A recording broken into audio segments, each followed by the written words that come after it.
Wait a second. This isn't Battlefield 4. Where am I? This is the Second World War. Confused. Why am I Japanese? What's going on?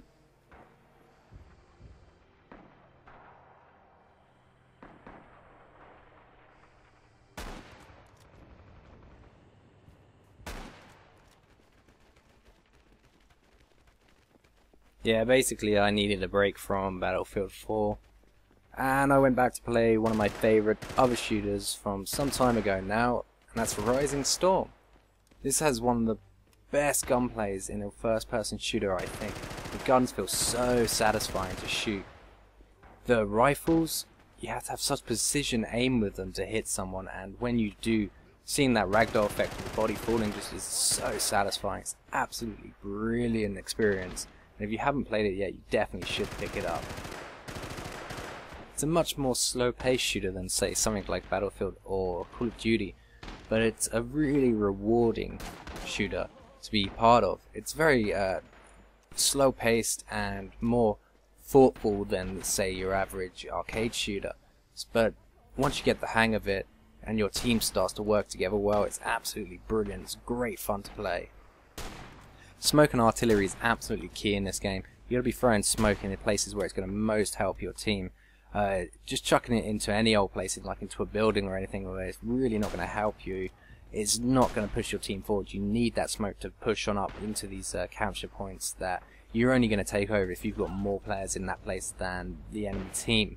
And arty is a great way of pushing their team back and making basically zones where they can't get into. And yeah, if they're going to venture into them, they're going to be blown to pieces. And that's always a really satisfying thing, seeing the enemy team being blown across the screen from an artillery shell that's been well placed.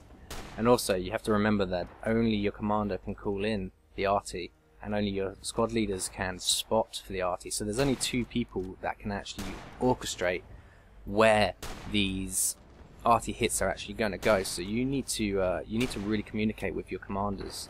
And that's one of the great things about this game, is you're never going to win a battle if you don't work together. The level of team play that needs to go on in this game is incredible, and that's one of its very, very strong points.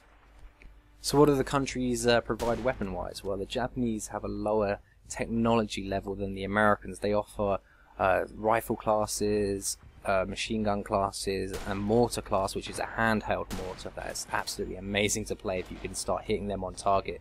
You have to remember that the machine guns and the submachine guns in this game are based on the real life counterparts, so they have an incredible amount of kick. You can see in this video some of the times that I'm absolutely struggling to keep the little machine guns, the submachine guns, sorry, in check to actually hit my targets.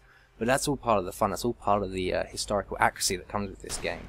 And like I say, the rifles on the Japanese side are all one-shot kill. They're all bolt actions, so you need to have a really good aim to hit those marks. As for the Americans, pretty much the same, but they have access to the M1 Garand, probably the most classic sounding World War II gun. This gun is absolutely brilliant to play. It's so much fun to basically spray your targets with a rifle, and it packs the same punch as possibly the Japanese rifles do with bolt actions. Also, the Americans have access to the flamethrower, which actually has volumetric flames, so if you spray that thing into a building, it fills up the whole room, and it's absolutely grisly to hear the enemies burning in the room and running out on fire, but it's so much fun to play.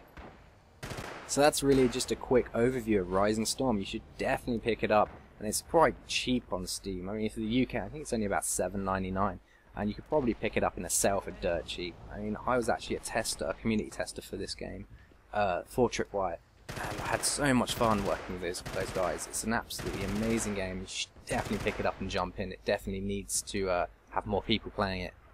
Anyway, thanks a lot. This is Mattzilla. See you later.